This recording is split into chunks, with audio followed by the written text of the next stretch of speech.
Review tayo mga boss.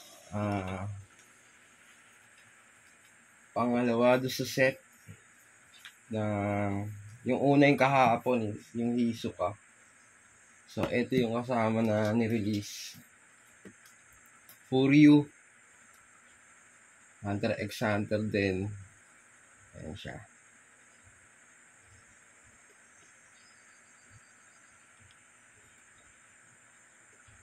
Tingnan natin kung ano yung tsura.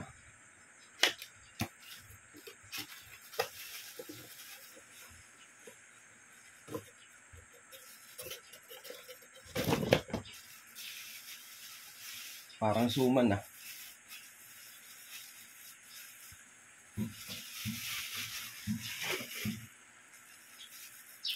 Review lang tayo.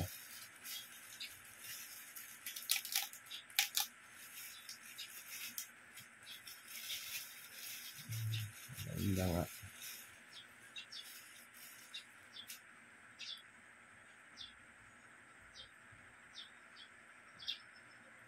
Ito na mga boss, noodle stopper din.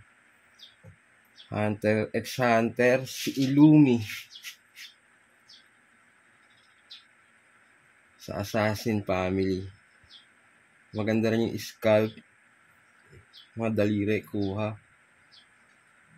Tsaka yung tulalang mukha niya. Gayang-gaya. Kasi tulala to eh. Tapos yung mga pin niya sa damit. Ayun na, iwan ko kita. Ayun yung mga pin. Yan yung ginagamit niya pag ito. Yung pag may dapat siyang i-assassinate or yan yung mga ginagamit niya, yung pin. So, binuo nila. Ganda. Ay, yung bicep. Ang ganda nung cut sa braso. Galing tumukha eh. Tulalang tula. Akala mo ang bait.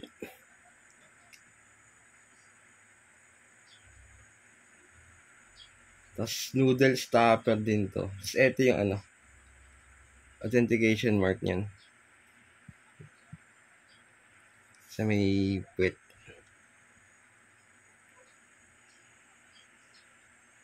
Na hindi BL or bootleg yung nakukuha nyo. Or KO, mga third party. Yung original. Ano dito, noodle stopper. Kamukha nung ni-review natin kahapon. Ganito siya. Or kung may ganito kayo gagawa. Tulad din. Ay, mababa pala to.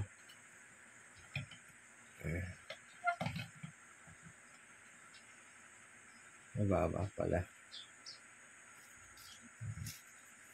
Ganyan naman siya. Partner niya yung isa ko. Dali akong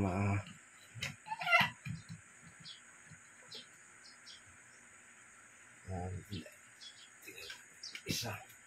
Para makita niyo bakit sila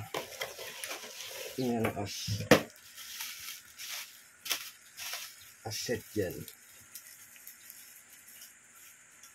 Ito yung nireview natin kahapon.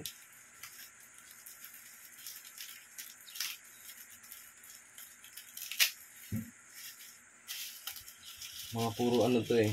Yung mga damuho do sa anime. Sila yung mga hindi sila mga yan. Kumbaga sila yung mga hard assassin. Yan sila pag ng set. Alam ko ang release na ito is 4 eh. Ito tsaka yung si Coloro. So parang Phantom Chronicle to yung puro mga assassin. Alam ko 4 pero wala pa ako na nung dalawa pa.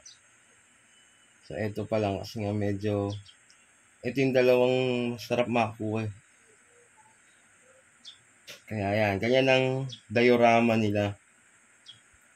Para mga tambay lang sa kanto. Pero magaganda. Ganyan sila pag gagawa kayo ng diorama sa cabinet nyo, sa toy cabinet nyo, or sa shop. Ganyan ang pag-display sa kanila. So, maganda yung for you. Okay. Scarf okay. Pati yung paint, ganda. Ganda ng mga mukha nila. Kuwang-kuwa parang nag-pop up lang sa TV. Tapos yung mga bicep nila, kuwang-kuwa din kasi hindi naman mga ano yan yung para mga maton, hindi. Sa anime, ganyan talaga ang mga braso nila. Tapos yung paano nila binuo yung muka. Ito ganyan talaga yung parang tulala siya na walang pakialam mong itsura. Tingnan niyo yung mata, yung kila, yung ilong.